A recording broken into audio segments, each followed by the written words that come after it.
ಹಿಂದಿನ ಕಾಲದಲ್ಲಿ ನೀವೇನಾದರೂ ಎತ್ತಿನ ಗಾಡಿಯಲ್ಲಿ ಓಡಾಡ್ತಿದ್ರೆ ಅಥವಾ ನಡ್ಕೊಂಡು ಓಡಾಡ್ತಿದ್ರೆ ಚೂರಿ ಚಾಕು ಅಥವಾ ಬಂದೂಕುಗಳಿಂದ ನಿಮ್ಮನ್ನ ದರೋಡೆ ಮಾಡ್ತಾಯಿದ್ರು. ಇವತ್ತಿನ ಕಾಲದಲ್ಲಿ ತುಂಬ ಸುಲಭ. ನಿಮ್ಮ ಹತ್ರ 50 ಕೋಟಿ 100 ಕೋಟಿ ಇನ್ನೂ 500 ಕೋಟಿ ದುಡ್ಡಿದ್ರೆ ನಿಮಗೆ ಒಂದು 100 ಕಿಲೋಮೀಟ್ರಷ್ಟು ಜಾಗ ರಸ್ತೆಯನ್ನು ಕೊಡ್ತಾರೆ. ನೀವು ಅಲ್ಲಿ ಟಾರ್ ಹಾಕ್ಬಿಟ್ಟು, ಅದು ಸರ್ಕಾರದಿಂದ ಅವರು ದುಡ್ಡು ಕೊಡ್ತಾರೆ, ನೀವು ದುಡ್ಡು ಹಾಕ್ಬಿಟ್ಟು ಒಂದು ರಸ್ತೆ ಮಾಡಬೇಕು. ನೋಡಿ, ಲೀಗಲ್ ಆಗಿ ದರೋಡೆ ಮಾಡ್ಬೋದು. ಅಂದರೆ ನೀವು ಯಾರನ್ನೂ ಕೇಳೋ ಆಗಿಲ್ಲ. ಬ್ಯಾಂಕಿಗೆ ದುಡ್ಡು ಬಂದು ಬೀಳ್ತಾ ಇರುತ್ತೆ. ಲೀಗಲ್ಲೋ ಇಲ್ಲೀಗಲ್ಲೋ ದರೋಡೆ. ನೋಡಿ, ಇದು KB ಕ್ರಾಸಲ್ಲಿರುವಂಥ ರಸ್ತೆ. ಇನ್ನೂ ಈ ರಸ್ತೆ ಸಂಪೂರ್ಣವಾಗಿ ನಿರ್ಮಾಣ ಆಗಿಲ್ಲ. ಸರ್ವಿಸ್ ರಸ್ತೆಗಳು ಇಲ್ಲ. ಅಲ್ಲಲ್ಲೇ ಕಟ್ಟಾಗ್ತಾ ಇದೆ. ಸಂಪೂರ್ಣವಾಗಿ ರಸ್ತೆ ಆಗದ ರಸ್ತೆ ಒಳಗಡೆ ಟೋಲ್ ಹೇಗೆ ಸಂಗ್ರಹ ಮಾಡ್ತಾ ಇದ್ದಾರೆ ಅವರೇ ಹೇಳಬೇಕು.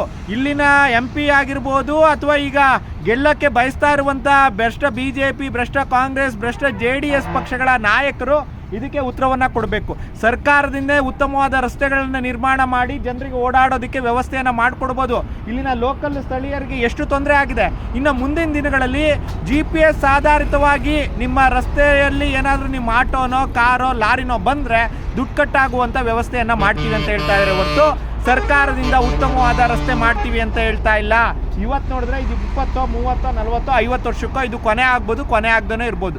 ನೀವು ಒಬ್ಬ ಶ್ರೀಮಂತ ಮಗನಾಗಿ ಹುಟ್ಟಿ ಈ ಒಂದು ದೊಡ್ಡ ರಸ್ತೆಗಳನ್ನ ತೊಗೊಂಡ್ಬಿಟ್ಟು ಜೀವನ ಪರ್ಯಂತ ಮಜಾ ಉಡ್ಕೊಂಡು ಲೀಗಲ್ ಆಗಿ ದರೋಡೆ ಮಾಡೋದಕ್ಕೆ ಇರುವಂಥ ರಸ್ತೆಗಳಿವು. ಯಾರಿಗೂ ಡೋಂಟ್ ಕೇರ್ ಆಗ್ತಾ ಇರುವಂಥ ಪರಿಸ್ಥಿತಿ. ಎಷ್ಟು